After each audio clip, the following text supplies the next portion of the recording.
கதை பிடித்திருந்தால் லைக் பண்ணுங்க, சப்ஸ்கிரைப் பண்ணுங்க, பக்கத்தில் இருக்க பெல் பட்டனையும் ஒரு தட்டு தட்டி விடுங்க. அப்பொழுதுதான் நாங்க போடுற வீடியோ உங்களுக்கு நோட்டிபிகேஷன்ல வரும். வாங்க கதைக்குள்ளே போகலாம். ஞானிமான் சிறுவயதிலேயே தன் கணவனை இழந்துவிட்டது. அதற்கு 2 குட்டிகள் இருந்தது. 2 குட்டிகளையும் ஞானிமான் கண்ணும் கருத்துமாக வளர்த்து வந்தது.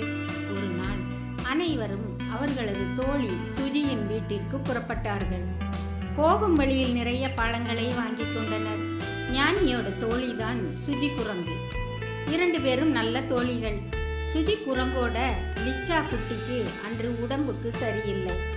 அந்த நேரம் பார்த்து அங்கு வந்த ஞானி, சுஜி, லிச்சா குட்டி இப்படி வயிற்று வலியில துடிச்சிட்டு இருக்குதே, வா நம்ம லிச்சா குட்டியை டாக்டர்கிட்ட அழைச்சிட்டு போகலாம் என்று மருத்துவர் பம்மி யானையிடம் அழைத்து கொண்டு போனார்.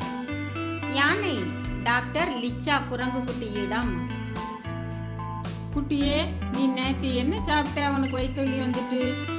ஐயா, என் லிச்சா குட்டிக்கு பரோட்டான்னா ரொம்ப பிடிக்கும். அதனால்தான் தினமும் இரவு குட்டிக்கு பரோட்டா வாங்கி கொடுப்பேன். ஆசையா சாப்பிடுவான் என்றது சுஜி குரங்கு. மருத்துவர் யானைக்கு கோபம் வந்து விட்டது. அம்மா, உங்களுக்கு தெரியாதா, மைதா மாவினால் செய்த பரோட்டா சாப்பிடக்கூடாது என்று? தினமும் பரோட்டா தான் சாப்பிட்டனால்தான் இந்த பிரச்சனை. 2 நாள் மருத்துவமனையில் தங்கி இருந்து சிகிச்சை எடுக்க வேண்டும். அப்பொழுதுதான் உங்கள் குழந்தையை காப்பாற்ற முடியும் என்று கூறிவிட்டார். 2 நாள் கழித்துதான் லிச்சா குரங்குக்கு உடம்பு சரியானது. பின்பு அனைவரும் வீட்டிற்கு திரும்பினார்கள். அன்றிலிருந்து சுஜி வீட்டில் பரோட்டா வாங்குவதையே நிறுத்தி விட்டார்கள்.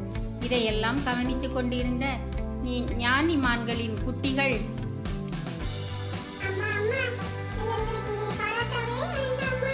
நான் கூட நேற்று பேப்பர்ல படிச்சேன், 8 வயது மாணவன் ஒருவன் பரோட்டா சாப்பிட்டு இறந்து போயிட்டானாமா. நல்ல வேளை, சிம்பு குரங்கு குட்டி பிழைத்து விட்டது என்று அனைவரும் கடவுளுக்கு நன்றி செலுத்தினார்கள்.